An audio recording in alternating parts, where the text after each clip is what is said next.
Métodos de tortura en el periodo de esclavitud antigua.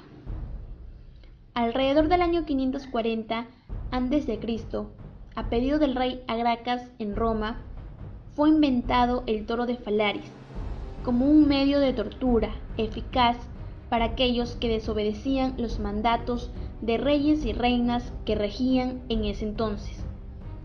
La utilización de este medio de tortura consistía en ingresar a una persona la cual había incumplido con sus obligaciones como miembro de esa sociedad. El toro de Falaris es un instrumento en forma de toro, forjado de cobre. Por hora, estos individuos eran atormentados por un calor alimentado por una hoguera de leños y carbón, dejando como resultado un cuerpo calcinado y lleno de heridas, en muchos casos la muerte. Se dice que las temperaturas en el interior del toro de Falaris podían llegar a los 400 grados, de modo que las personas, si no tenían la suerte de perder el conocimiento antes, notaban hervir la sangre en sus cuerpos, como el agua en el interior de una tetera. Terrible, no hay duda. A la hora de hablar del toro de Falaris, se explica también el curioso y trágico fin de su inventor.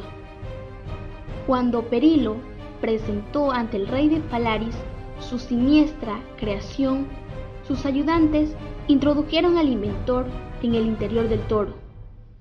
La criatura en sí estaba hecha de cobre y contaba con una escotilla por donde se introducían a las víctimas. Por la razón que fuera, el rey de Agracas pensó que un buen modo de comprobar en directo la eficacia de su máquina de tortura era experimentándolo con el propio Perilo. Encendieron la hoguera bajo el vientre del animal de cobre, y al poco tiempo los alaridos estallaron desesperadamente en el interior de este instrumento de horror. Otra tortura que se le daba a los esclavos o ladrones era el aplastamiento por elefante. Fue un método de ejecución común para aquellos que eran condenados a muerte en el sur y sudeste asiático, especialmente en la India. Durante casi 4000 años, el elefante era utilizado en las ejecuciones como símbolo del poder real, pues se consideraba que si el soberano era capaz de mantener bajo su autoridad a la mayor de las bestias, también tenía que ser capaz de administrar la vida y la muerte a su antojo.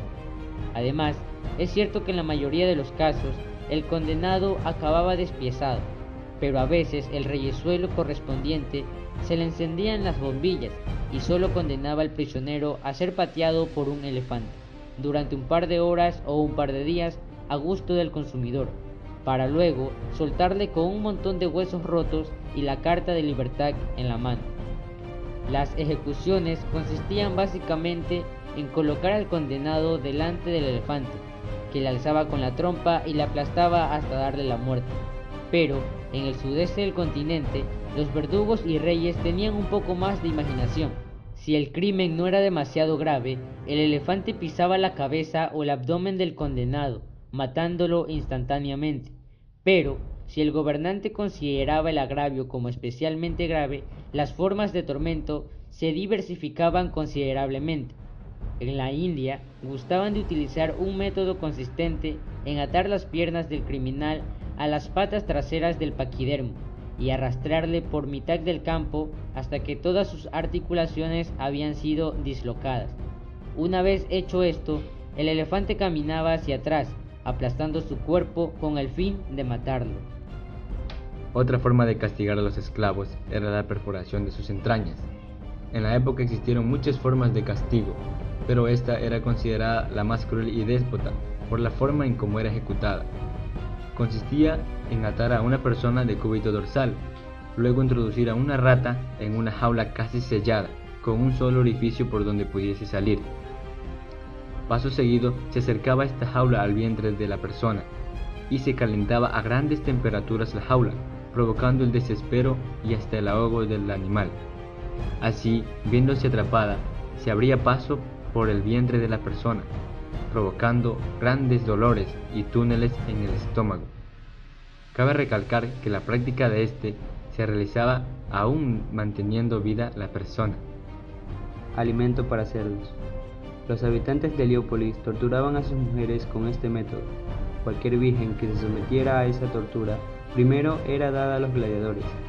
Después de que no fuera virgen, se le desnudaba en público y su estómago era abierto mientras sus tripas se salían sin control.